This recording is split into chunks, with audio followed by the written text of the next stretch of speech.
John Dee, the famous English occultist and advisor to Queen Elizabeth I, had the largest esoteric library in the world, containing books from the ancient Greek, Sumerian, Egyptian, and Indus Valley civilizations. By applying his knowledge from the ancient world, in a series of rituals he brought back the language of the angels, or the Enochian language. Dee believed that Enochian invocations could summon angels, open portals to divine realms, and reveal hidden wisdom.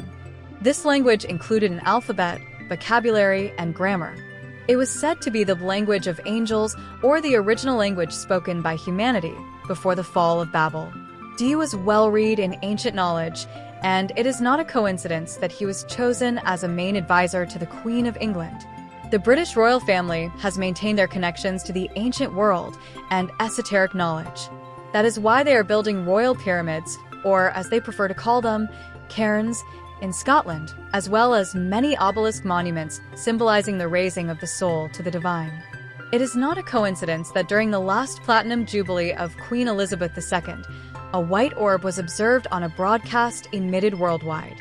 The orb was changing direction and speed, which rules out balloons.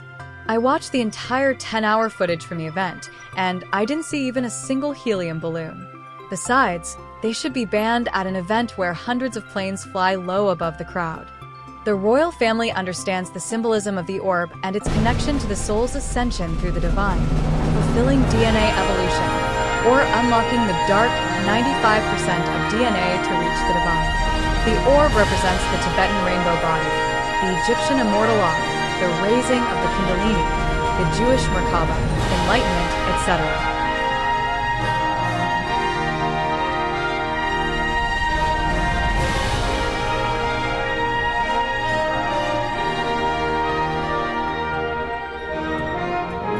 The highly religious President Jimmy Carter reported a UFO sighting after he became president. At the time of the sighting, Carter was a Georgia state senator preparing to give a speech at a Lions Club meeting. While waiting outside with a small group of people, he noticed a bright light in the sky. The object was very bright, changing colors from white to blue, to red, and back to white. It appeared to hover for about 10 to 12 minutes before moving away into the distance. Carter estimated it was about 30 degrees above the horizon and did not provide a size estimate, but it seemed distant and not immediately identifiable. Rumors suggest that after he became president and was briefed about the UAP phenomenon, he was shaken to the core. However, his faith seemed to grow even stronger, indicating that the phenomenon might be connected to religion and spiritual reality. This reality transcends the materialistic world. In fact, the materialistic world is just an illusion. 2 Corinthians 4 verse 18. So we fix our eyes not on what is seen, but on what is unseen, since what is seen is temporary, but what is unseen is eternal. These orbs are higher, more evolved souls that once were just like us. Using ancient esoteric knowledge, Dee found a way to seek contact with these forces.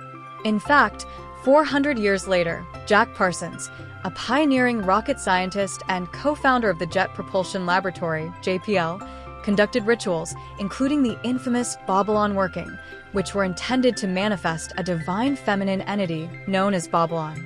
These rituals incorporated elements of Enochian magic, particularly in invoking spiritual entities. Sometimes these orbs indirectly communicate with the current civilization, mostly leaving their messages in the form of crop circles.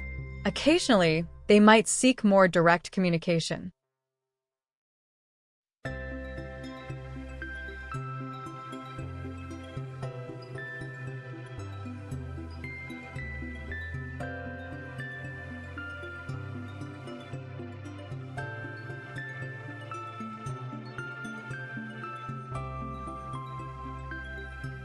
The UAP phenomenon is becoming a central theme because these entities tend to appear when significant events in the great year begin to unfold.